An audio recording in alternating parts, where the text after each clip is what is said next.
প্রশ্ন হচ্ছে, দেখুন কালকে কলকাতা হাইকোর্ট মহামান্য আদালত কালকে ভৎসনা করেছে গভর্নমেন্ট লিডারকে, যিনি স্টেটকে ডিফেন্ড করছিলেন, এবং তার অবজারভেশন গুলো যদি সুজিতদা পরিষ্কার ভাবে আপনি দেখেন, সেখানে মুখ্যমন্ত্রী সিট বা অন্যান্য পুলিশ প্রশাসনের উপরে তিনি তিরস্কার করেছেন, এবং ফরেন্সিক ডিপার্টমেন্টের জন্য তিনি সেন্ট্রাল গভর্নমেন্টকে বলেছেন তার ফরেন্সিক টিম নিয়ে পুরো ফরেন্সিক রিপোর্ট তৈরি করতে, এবং সিডি মানে কেস ডায়েরিটাকে কোর্টের কাছে পেশ করার জন্য।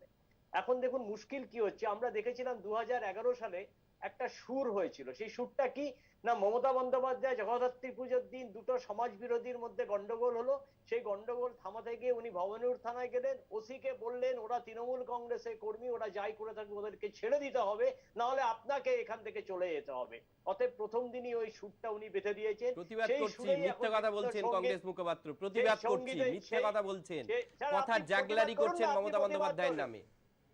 এবার আমি আপনাকে পরপর বলি সুজিত, আমি স্কাইপে আছি তো, আমি স্টুডিওতে গেলে হয়তো বিজনবাবু আজকে আমাকে থামাতে পারতেন না, যাই হোক আমি আপনাকে পরপর বলি ঘটনা কয়েকটা, তাহলে আপনি বুঝতে পারবেন। মমতা বন্দ্যোপাধ্যায়ের আগে ববি হাকিমের একটা স্টেটমেন্ট আছে, বলেছিল যদি গোলাগুলি না চলে তাহলে পুলিশ কি করতে আছে, মানে পুলিশের কাজ পশ্চিমবঙ্গ জুড়ে বিভিন্ন ভাবে গোলাগুলি চলবে, বেআইনি বালি কয়লা ইট লোহার চক্কর গরু পাচার চলবে, আর পুলিশ গোলাগুলির মধ্যেই সমাজ বিরোধীদের চলবে। অতএব মানুষের নিরাপত্তা দেওয়ার যেটা পুলিশের কাজ, গণতন্ত্রে যেটা কাজ, সেই নিরাপত্তা পুলিশ দেবে না। 2, 3 নম্বর আমি আপনাকে বলি, মমতা বন্দ্যোপাধ্যায় সোমবার দিন ঘটনা, এক মিনিট বলে শেষ করবো। মমতা বন্দ্যোপাধ্যায় সোমবার ঘটনা করছে, আজকে বৃহস্পতিবার উনি যাচ্ছেন।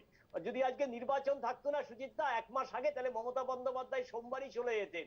যখন দেখছে হাইকোর্ট ইন্টারফেয়ার করেছে, হাইকোর্ট অবজারভেশন করেছে, উনার হাতে আর কোনো ক্ষমতা নেই, তখন উনি গিয়ে এখানে রাজনীতি করতে গেছেন, এবং উনি বলেছিলেন যে বিরোধীদের চক্রান্ত। আজকে উনি কোনো শব্দ বলেননি বিরোধীদের চক্রান্ত। আপনি মমতা ব্যানার্জির, মমতা বন্দ্যোপাধ্যায় সমস্ত কিছু আপনি স্টেটমেন্টটা দেখুন, সেখানে বলছে উনার দলের লোকরা এখানে অভিযুক্ত, এবং উনি পুলিশকে ভর্ৎসনা করছে। তাহলে পুলিশ মন্ত্রী হিসেবে যে পুলিশকে উনি ভর্ৎসনা করছেন, সেই পুলিশ মন্ত্রীর পদত্যাগ আমরা দাবি করছি, এবং অধীর চৌধুরীকে আটকে রাখা হচ্ছে, আর সুকান্ত আর শুভেন্দু বাবুকে যেতে দেওয়া হচ্ছে। অতএব এর থেকে বোঝা যায় যে দিদিক্রেসি আর বদিক্রেসি একটা ভারতবর্ষে একটা পশ্চিমবঙ্গে চলছে, এর থেকে আমরা মুক্তি চাইছি।